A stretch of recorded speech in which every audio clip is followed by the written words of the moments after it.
Citizens, this is an official emergency broadcast from the United States Continuity Authority.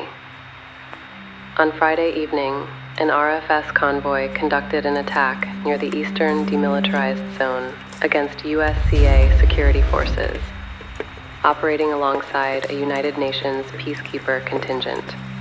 We can confirm 3 fatalities and 2 UN personnel currently unaccounted for. Initial reports indicate the Republic of Free States was moving illegal arms and propaganda across the DMZ in an effort to destabilize the northern sector and undermine lawful security operations. One suspected smuggler was wounded and escaped. His whereabouts are unknown. Because this attack involved UN peacekeepers, the incident may be reviewed under international legal standards, including potential war crimes determinations. A reward is authorized for credible information leading to the identification, arrest, or capture of those responsible. Assisting, aiding, abetting, or withholding information regarding members of the RFS or their secessionist, terroristic activities is a serious offense. Sympathizers will be tried under the full weight of U.S. and international law. The USCA remain committed to stability, public safety, and the restoration of normal American life. This has been an official emergency broadcast from the United States Continuity Authority, working together for a safer tomorrow. War crimes my act.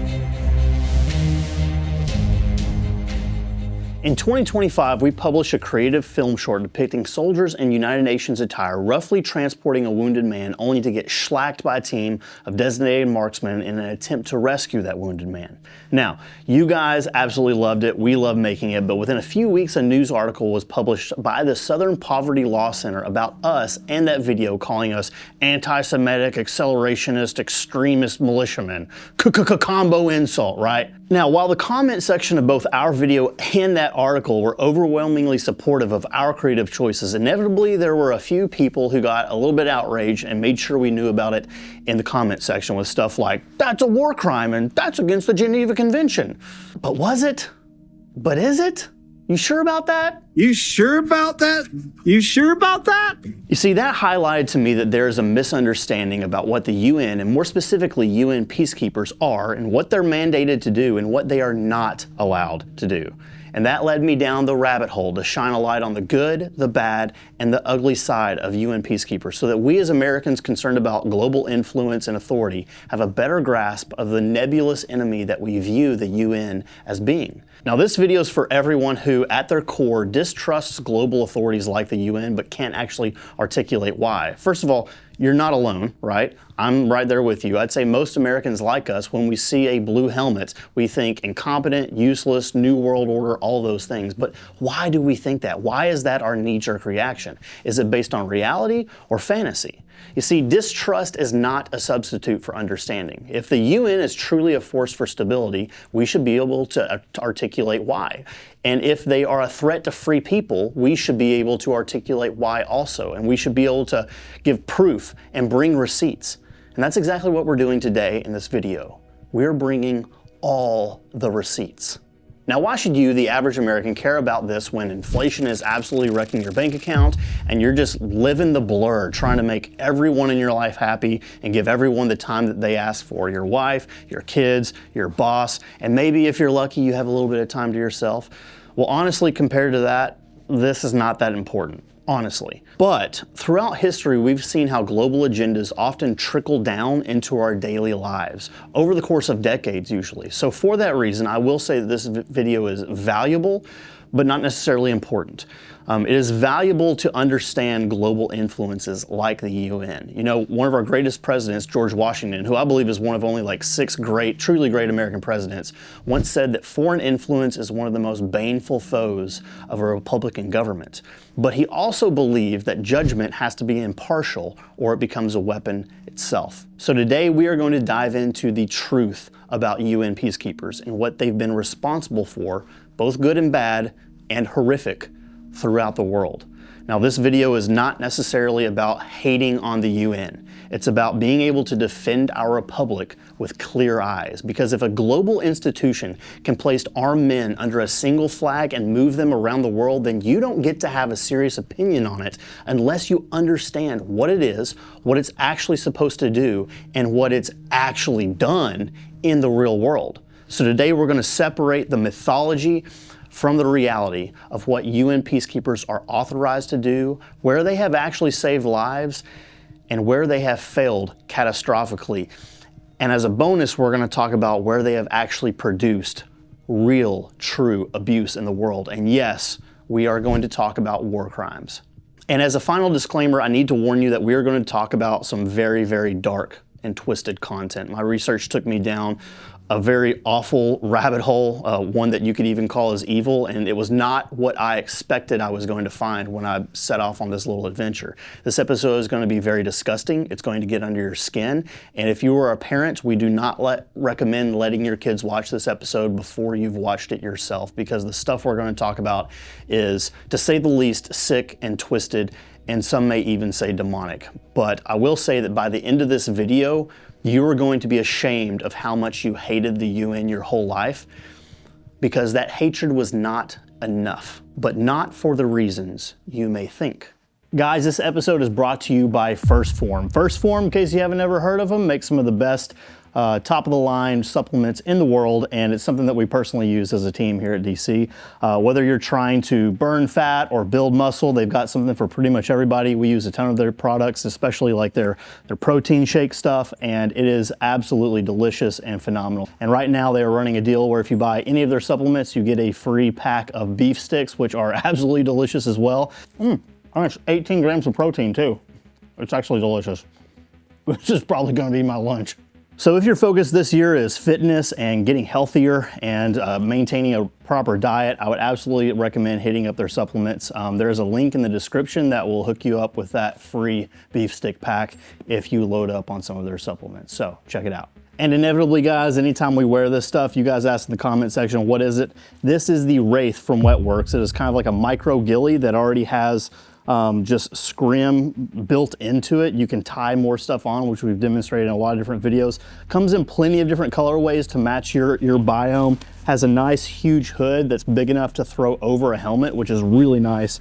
And they're just super comfortable, and they pack up super small, so you can stow them in your kit and just like get on the way. So anyways, if you're interested in that, Wetworks makes incredible nylon products made here in America by a small team of dedicated people, and they're good dudes. Check them out. And guys, if you're looking to get into night vision, we buy all of our stuff. We get all of our stuff from Steel Industries. They have some of the best top-notch customer service in the night vision game. They've got an amazing team of dudes who don't just sell night vision, they actually use night vision. So if you're curious about any night vision product in general, whether it's the nods themselves or the lasers or the IR strobes, they carry it all, and they can answer all your questions about it. Plus, they have a place in Central Florida where you can go and visit and actually test tubes out, test night vision out for yourself before you buy. So check them out. We've also got a discount for you guys on night vision in the description. And finally, guys, we have ammo squared. If you're out training, if you're out putting in the reps, you know that it's always handy to have ammo in hand. They make it really easy where you can sign up for, say, hey, I want to spend $100 a month on ammo and I like these 3 calibers.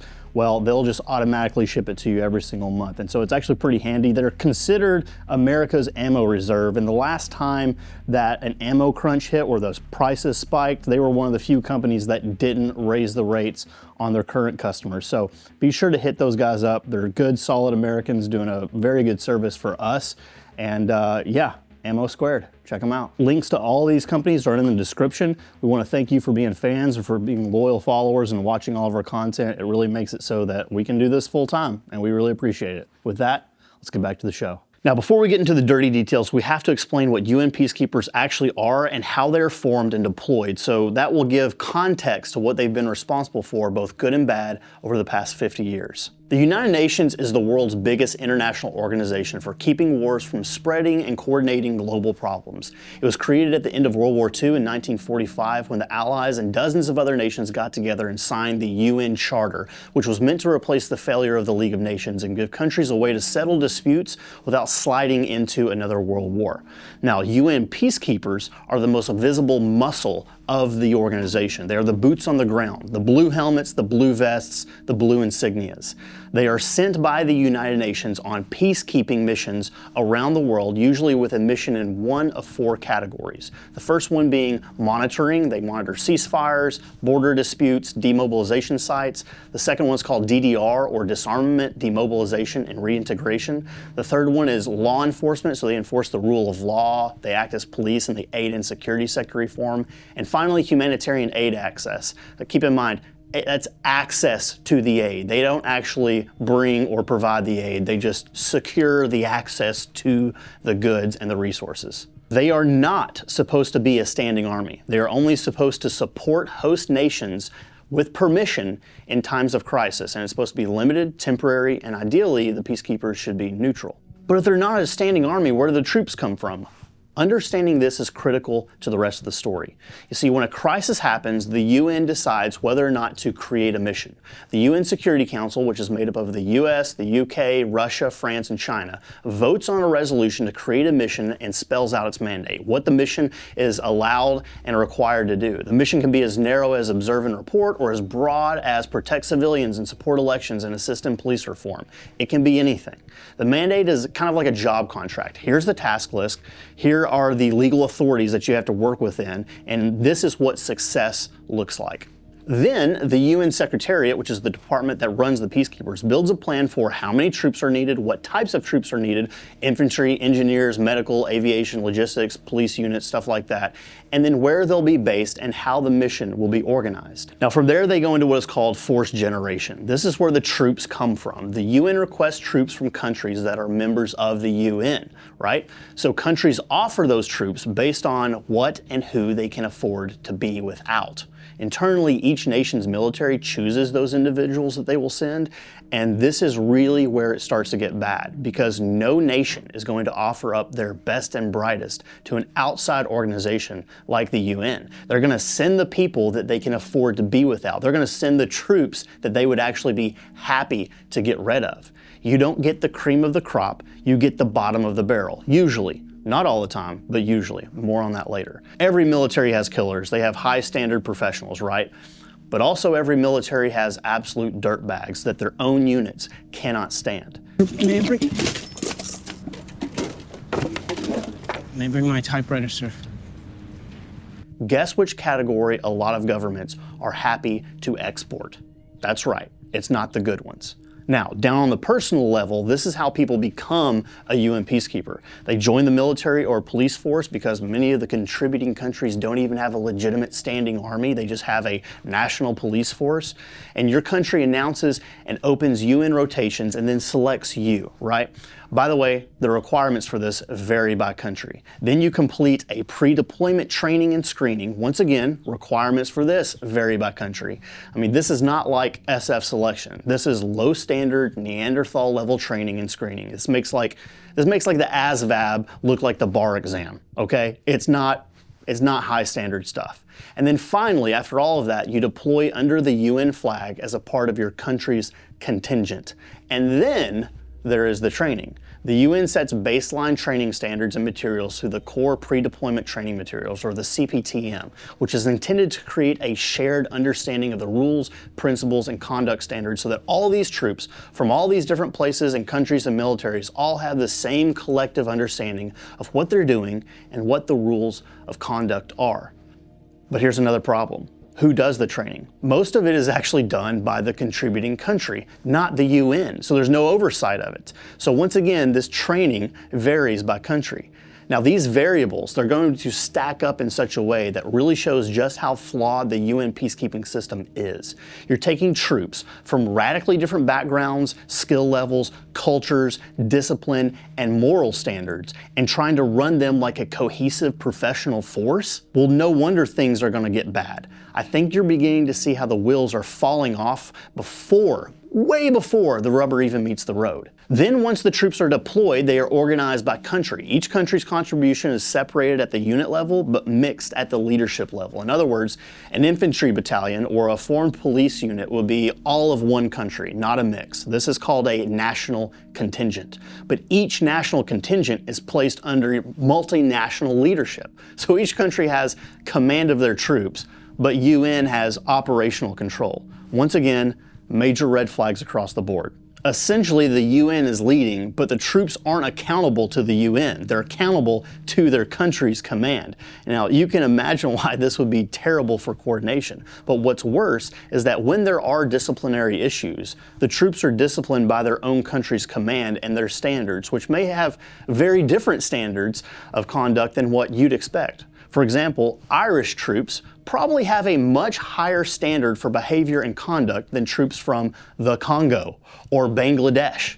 Now, this lack of accountability loophole has led to some of the most egregious injustices you can imagine at the hands of the United Nations. Now, what makes matters even worse is how UN peacekeepers are paid. Okay, so first of all troops from every country are still paid by their government or by their military, even when they're on a UN peacekeeping mission. The UN then simply reimburses that nation for $1,428 per month per soldier, regardless of how many troops or regardless of how much that troop normally makes. It is up to each government then how much of that reimbursement goes to the soldier. Now, we'll just round it up to $1,500. That doesn't sound like very much money, does it? Well, no, because as Americans, it's not. $1,500 a month is below the poverty line in most first world countries. That's why the vast majority of UN peacekeepers are not from America or any other first world military. It costs first world nations more money to send troops to the UN than it does to keep them at home. So of course, they don't contribute much. So who does contribute? Super poor countries with poor militaries, if they even have one, with poor training and poor standards. Poor countries where $1,428 isn't reimbursement, it's a business model. It attracts volume, not excellence.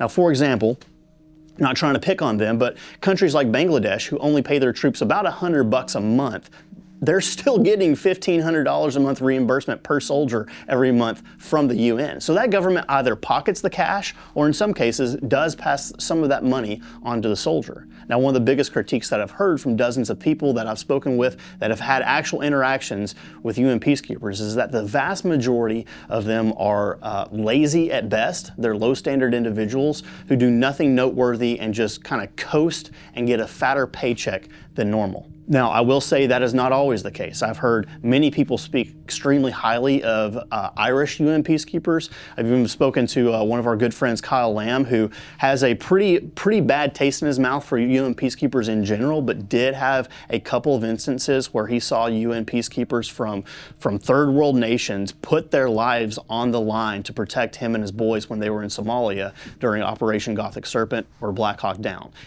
There are exceptions to the rule if the rule is most of them are lazy. Some of them are absolutely good. It just comes down to the individual, and by and large, most of the individuals are not of the highest caliber. So I think it's pretty clear to see that there are red flags stacked on red flags here when it comes to forced generation of UN peacekeepers. It typically only gets the poorest standard of troops from the poorest countries in terms of wealth, many of whom are corrupt and only send troops to get reimbursed more than the cost of sending them. The training isn't fully standardized, nor is there any legitimate oversight of that training. And then once on mission, the troops are only accountable for their behavior and conduct to their own country's leadership, which, when you're talking about third world countries, especially their militaries, that's a pretty low standard for conduct. You have inconsistent training, inconsistent discipline, inconsistent culture, inconsistent accountability, financial incentives that reward quantity, not quality, and a command structure that blurs responsibility. It is a recipe for disaster, and honestly, when you understand the structure, which I hope you do by now, the shocking part isn't that the UN peacekeeping fails sometimes. It's shocking that it ever works at all. So let's start with that. Let's talk about a few wins for the UN, because there have been a few wins. There have been real wins, the kind that actually stopped wars, stabilized regions, and did it without dragging American troops into another endless mess. And if we're going to be honest, we have to admit that they do have some successes, right? Let's talk about a few of those. Now, the first up is Namibia in the late 1980s. The conflict was essentially South Africa was occupying Namibia illegally, fueling a brutal guerrilla war that was kind of tied to apartheid and Cold War proxy fights. And the UN stepped in with UNTAG or UNTAG. All of the UN missions have like UN and then something after it. And UNTAG in this case stands for the UN Transitional Assistance Group. And this all happened in 1989. Now, their role was simply to monitor a ceasefire, supervise fair elections, and demobilize fighters, and also bring back refugees that had left. And this was considered a success. It did lead to Namibia's peaceful independence in 1990. It had minimal bloodshed, and it established a stable democracy that has actually lasted. There was no endless occupation, just a clean handoff that prevented a larger regional blowup. Now, next we have Cambodia in the early 90s. After the horrors of the Khmer Rouge genocide and a Vietnamese invasion, the country was locked into a civil war with factions just battling endlessly for control. And the UN came in with UNTAC, which stands for the Transitional Authority in Cambodia, and deployed in 1992 to disarm groups, organize elections, and rebuild basic infrastructure like roads and schools. And they repatriated hundreds of thousands of refugees and held elections with a ton of turnout. It was absolutely a success. It ended the war, it birthed a new government, and it set Cambodia on a path to recovery. And it really proved that peacekeeping can, in some cases, turn chaos into a functioning society, even if it's not perfect, and it wasn't perfect. But then there's also Mozambique in 1992, and that lasted until 1994. It was a 16-year civil war between government forces and rebels, and it had killed over 1 million people. It had devastated the economy horribly, and it had displaced millions more. Now, the UN's mission there, the operation there was to monitor the ceasefire, and they demobilized over 100,000 fighters and saw the first multi-party elections that the country had ever seen. They also handled aid and refugee returns, and it was successful. It built trust between enemies for the first time, it led to a lasting peace, and it kick-started economic growth. And Mozambique has been relatively stable ever since, showing how targeted UN involvement can, in some cases, once again, wrap up conflicts quickly and cheaply. And then finally, we have the Sierra Leone in the late 90s and early 2000s. It was a savage civil war fueled by blood diamonds. It involved rebels chopping off limbs, using child soldiers, and committing mass atrocities. And the UN's mission there, it ramped up to 17,000 peacekeepers, and they used them to enforce peace, disarm rebels, protect civilians, and support elections and war crime trials. It was a success. It ended the war in 2002. It rebuilt institutions, and it prevented a relapse. It turned one of Africa's worst nightmares into a recovering nation, all at a fraction of the cost of what a full-scale invasion would have cost. Now, I want to say that these are the best case scenarios where these missions had clear mandates, they had achievable goals, and they had enough competence among the troops on the ground and enough political will to make success happen. But those examples are far and few between, because the UN has had untold number of missions, and I had to hunt for those 4. So we talked about the good. Now let's talk about the bad, the straight up failures where the UN's peacekeeping efforts completely collapsed, letting atrocities happen on their watch. These are cases of systemic breakdowns, weak mandates, ignored warnings, bureaucratic paralysis, and a complete lack of will to see the job done. And this has cost thousands of lives. I'm not going to sugarcoat this at all. All of these that I'm getting ready to talk about are universally seen as massive embarrassments for the UN. The UN is ashamed of their performance in these places. Now, the first and probably the one that most people are aware of is Rwanda in 1994. That conflict exploded after a president's plane was shot down, and it sparked a massive genocide. Now, once the UN got on the ground, they were just a small force, and they were meant to monitor a kind of a shaky peace deal.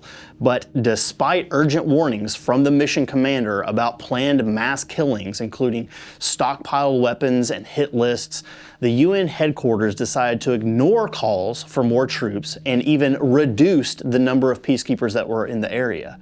You want to know what the result was?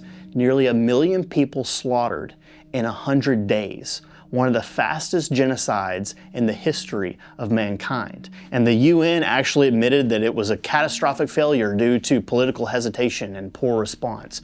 But it's one thing, the UN has the luxury of sitting back and saying, oh yeah, we failed. Millions of people died. And the UN can just be like, oh, shucks, we failed. Oh well. The craziness goes on. Next, we have Srebrenica, Bosnia in 1995. During the Bosnian War's ethnic cleansing campaign, the UN declared Srebrenica a safe area protected by Dutch peacekeepers under their mission. So when the Bosnian Serb forces attacked the lightly armed Blue Helmets, they requested air support and backup. But delays, bureaucracy, and unclear rules of engagement, it meant that nothing came. They had no help. So the Serbs overran the enclave and massacred over 8,000 Bosnian men and boys. It was one of the worst atrocities Europe had seen since World War II, and the UN's own inquiry admitted that the safe zones became nothing more than death traps because of inadequate force and hesitation. There are so many stories of UN peacekeepers who are actually trying to do a good job, but cannot get support from their command. They cannot get additional backup from the UN. This was made famous in one of a huge movie on Netflix called The Siege of Jadotville. Now this next one is still ongoing. It's still happening in the Democratic Republic of Congo. The Eastern DRC has over 100 armed groups, resource wars, mass displacement, and endless violence. And at its peak, the UN had 16,000 troops there, and their mission was supposed to support civilians, protect civilians, and help stabilize the nation. But weak government cooperation, political gridlock, and the inability to stop the rebels like M23 meant that millions have died or have been displaced over the decades. So locals have even protested the UN's ineffectiveness, and the mission is finally withdrawing now after not having fixed the core problems. This has just proved how, once again, peacekeeping can just drag on for years without any real results. These are not minor slip-ups. They're glaring failures that have eroded global trust in the UN's ability to prevent mass atrocities. The common threads here: under-resourced missions, veto politics in the Security Council, and mandates that sound good on paper but completely crumble in reality. And if you notice a pattern here, good. Because there is a pattern. The UN doesn't usually fail because the idea of peacekeeping is impossible. It fails because the structure is broken. It rewards hesitation, it excuses weaknesses, and it protects bureaucracy from any sort of consequence. It is power without checks and balances. And so far, I've just given you good cases and bad cases. We haven't even got to the ugly. So let's have a chat about that. Let's have a chat about the straight up atrocities and crimes committed by UN peacekeepers themselves and covered for by the United Nations itself. This is where protectors become predators. We're talking widespread sexual exploitation, abuse of minors in every way that you can imagine, and even elements of human and child trafficking. The UN's zero tolerance policy does exist on this sort of stuff, but enforcement is not there. The troop contributing countries often just repatriate offenders without any real prosecution, leaving victims without any justice at all. There are even thousands of peacekeeper babies. There's actually a term for it. Children who were fathered through rape and child exploitation at the hands of UN peacekeepers who will never face justice because their 6-month peacekeeping rotation was over and they were back home before the child was born or before the crime was ever reported because the girls were so young that they either didn't know what was happening to them or they were too scared to say anything. And if a girl did report what happened to her and the peacekeeper was still in the country, because they only answered to their country's leadership, they were just pulled out. They were just repatriated back home early so they wouldn't have to face the consequences. Oh, and on top of that, they went home with a fat stack of cash because they got paid above and beyond what they're normally paid by their own military, that UN reimbursement bonus. Yeah, after that kind of behavior, I bet it's just the icing on the cake for a peacekeeper. And the worst part about it all is that the UN doesn't hold that nation's leadership accountable for its troops' conduct either.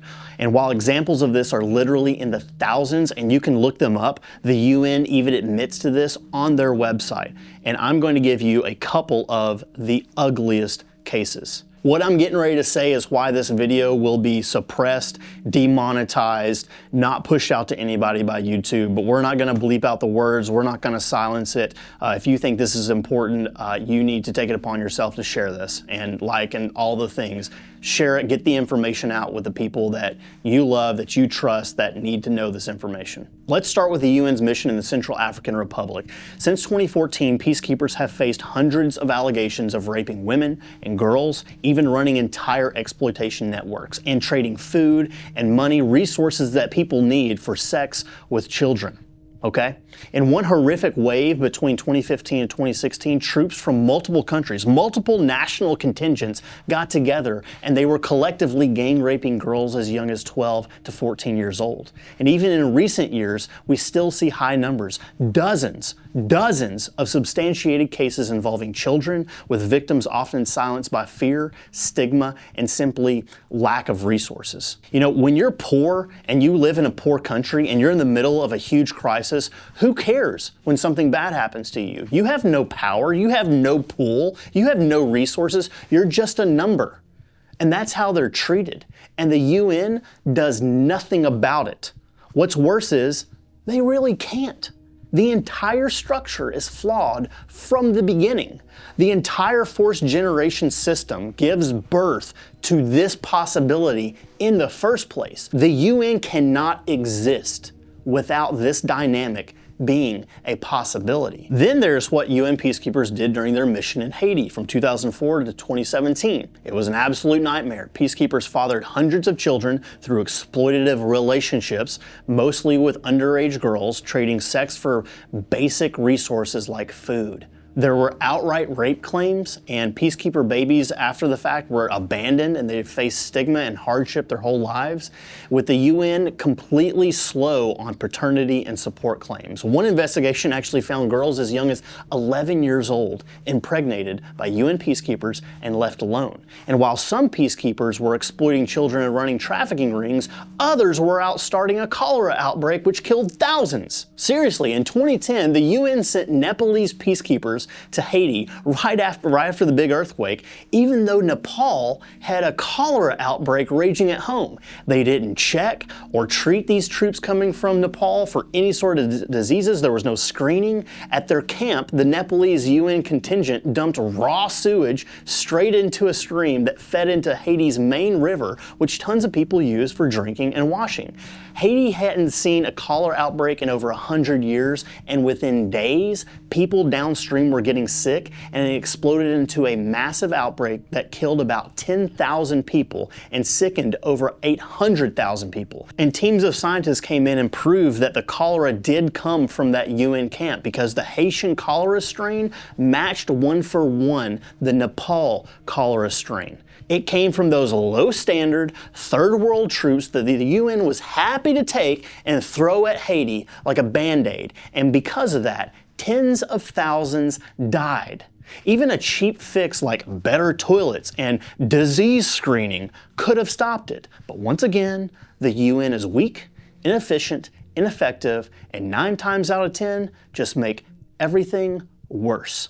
Now, just in case you want to know what cholera does to you, so you have an adequate understanding of how 10,000 people died at the hands of the UN, dying from cholera is one of the worst ways you could possibly go. It sucks every drop of water and salt out of your body in a matter of hours. You start with explosive, watery diarrhea, like buckets of rice water just pouring out nonstop, and then violent vomiting leaves you completely bone dry inside. Then your skin turns cold and wrinkly, your eyes sink into your skull, your cheeks collapse, your muscles cramp so hard they knot up in agony, then your blood thickens, your heart races, then stutters, then races, then stutters, your kidneys shut down, shock sets in, your organs starve for oxygen until you slip into delirium, seizures, or just straight up cardiac arrest, or all of the above, all at the same time, and 10,000 people died that way. 800,000 others were infected. That is the death that the UN peacekeepers sentenced to over 10,000 helpless people in Haiti, and the UN denied it for years until they finally admitted it in 2016. But still, to this day, hasn't dropped a single dollar of reparations into the pockets of any of the families affected.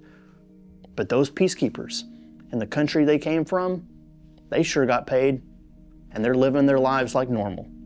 right now. And then there's back in the DRC, over 100 allegations including child rape, forced prostitution, and sex rings. Peacekeepers traded aid for sex with kids as young as 13 years old and then disappeared once their rotations ended. You know, these victims, they deal with unsupported children, health issues like HIV, and no recourse whatsoever, while cases often just fizzle out after repatriation. Now, globally, the UN has logged thousands of sexual exploitation and abuse allegations over the years, with spikes in recent data, over 100 in 2024 alone, involving children and coercion. You know, elements of human trafficking show up anytime peacekeepers facilitate or ignore sex networks in vulnerable areas, and there is a pattern here. When the blue helmets show up, people die, atrocities are exacerbated, and these peacekeepers become predators, and the victims are silenced, and accountability is nowhere to be found, ever. You know, when I told you at the beginning of this video that you couldn't hate the blue hats enough, but not for the reasons you think, this is that reason. And this rarely makes it into headlines. We're all aware of like their failures, right? This goes beyond failure.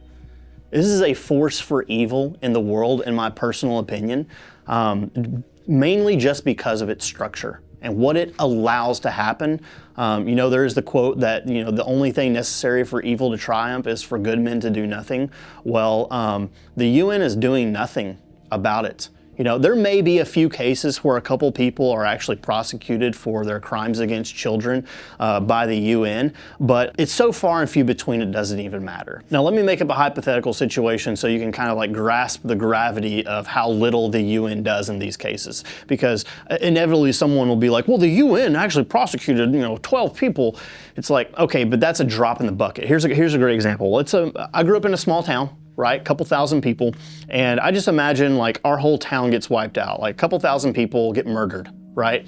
And the police come from a neighboring county come in and they're investigating, or the FBI comes in to investigate it. And they're like, oh, okay, wow, this is crazy. And oh yeah, let's go after this guy. And they solve one of the murders. Like they pin one of the murders on someone, but there's 2,000 or 3,000 people that have been murdered. Would we say that the FBI or the police did anything about it? No. Because in terms of like of the scale of it, it's like, no, they basically did nothing. Now, I could go on on the ugly, but I would encourage you to do the research for yourself, to go down the rabbit hole on your own. And that kind of brings us back to the beginning where the SPLC wrote an article about us and how we're horrible people because we made a creative fictional short depicting UN soldiers who were clearly hurting an unarmed prisoner. We showed them getting shellacked by a team of designated marksmen. So let's talk about that. Let's talk about war crimes as it relates to UN soldiers. So flat out, is it a war crime or against the Geneva Convention to engage the blue hats in armed conflict?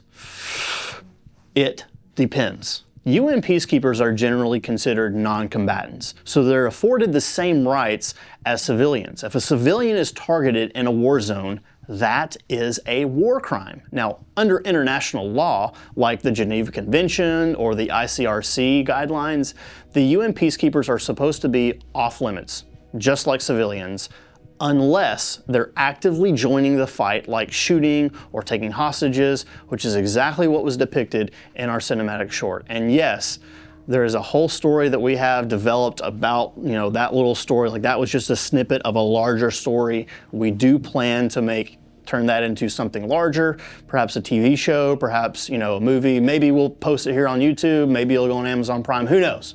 But we will finish making it, and it will give a lot of context to what was going on there. But doing anything like shooting or fighting or treating a prisoner poorly, that flips a protected UN soldier into combatant mode, making them completely fair targets. They lose their international protection in scenarios like that. Now, they can use their weapons to stop another force from committing a crime, like torturing prisoners or shooting at or hurting other civilians.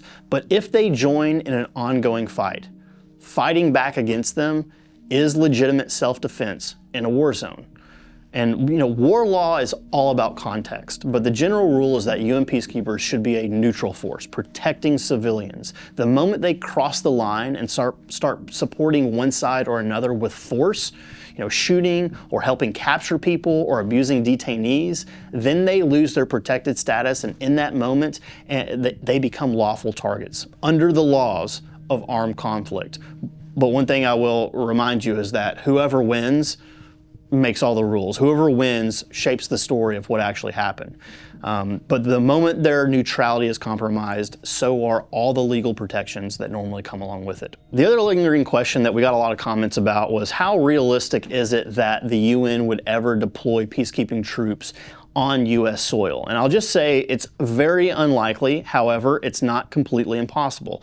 That's almost an entire different video in and of itself. We don't have time to discuss that in this one. If you would like to see that and us go through the scenarios, I already have 4 scenarios in my head of how that could actually play out and how that could actually be a possibility. If you'd like to see that, let us know in the comments. We'll make a video on that. Probably make one on it anyway, because it sounds like fun to me. But with that being said, let's get back to the good and the bad and the ugly of the UN and kind of wrap this up in a way that you have a takeaway. So what is the takeaway? It's essentially that the UN is not a comic book villain. It's worse than that, because it's real. It's a system powerful enough to move armed men across borders, but structured in a way that makes accountability optional at best. Now, sometimes that structure creates stability, but most of the time it creates failure. And sometimes when you mix desperate populations with an unaccountable authority, it creates predators wearing a peacekeeper patch. And here's why it should matter to you. Because the greatest threat to a free people isn't always a boot on your neck. Sometimes it's 1,000 small compromises sold as temporary, for your safety or for the greater good, until the day comes where you look around and you realize you handed your country's sovereignty away in exchange for a promise. A lot of countries have done that and have trusted the UN to help them and to take care of them, only to be left in utter ruin, even worse than they were before. So no, this video is not about hating on the UN. It is about refusing to be ignorant on purpose. If we're going to have this inherent disdain for the United Nations and peacekeepers, we should be able to articulate why. Because if you want to defend your home or your community and even your republic, your beliefs can't just be instincts, even if your instincts are right, like they are in this case. They have to be informed, they have to be disciplined, they have to be true. And if you've made it this far, now you have the receipts on the UN. Now I want to challenge you to do something that is very rare in 2026, which is, as you go throughout your life, think, verify, and speak clearly. Don't just talk about how much you hate things like the UN, bring the receipts yourself. Understand what's happening in our country and in the world, but at the same time, don't let it completely consume your spirit to the point where you're worthless to your family and your friends. Your day-to-day is 100 times more important, and who you are and how you act and how you behave and the things that you do and your actions, 100 times more important than knowing what's going on in, Congo right now. So make sure that you're keeping it real. Understand what's happening, but still live your life well on a day-to-day basis. And on a final note, here's a quick lesson that they'll never teach in a public school for all of you teenagers watching. The blue hats are an easy target, but the UN is not the greatest threat our republic faces. What they represent is, is what our founding fathers feared the most, which is power without accountability. And the fact is that you don't have to look at the UN to see that. Power without accountability, you can see that right here at home. We've got some stuff to fix here before we start looking, beyond our borders. Drew, do you think that they're going to write another article about us? Oh, for sure, dude. I give it 2 weeks. 2 weeks before some, balding 20-something with horn-rimmed glasses and a master's degree in buzzword studies, writes some article about how we're basically devils. We're basically a bunch of Austrian painters because we still don't like the UN, and because at some point in our video we said Christ is Lord. Yeah, 100% gonna happen.